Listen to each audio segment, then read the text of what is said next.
என் அப்பா கொஞ்சம் ஃபிட்டு, எங்க அம்மா ரொம்ப ஸ்ட்ரிக்ட். பின்னாடி தெரிய வேணாம், நீ நடைய கொஞ்சம் கட்டு.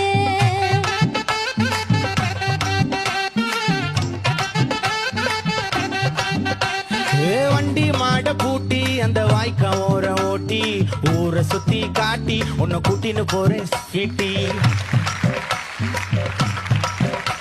நான் ரொம்ப கோபக்காரி, நீ சுத்துற ஒரு மாறி.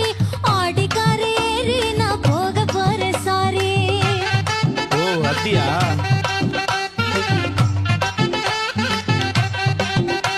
நான் வைக்க மாட்டேன் தாடி, நீ வேணா எனக்கு போடி. இந்த மாமாவை தான் தேடி உன் தங்கச்சி வர ஓடி.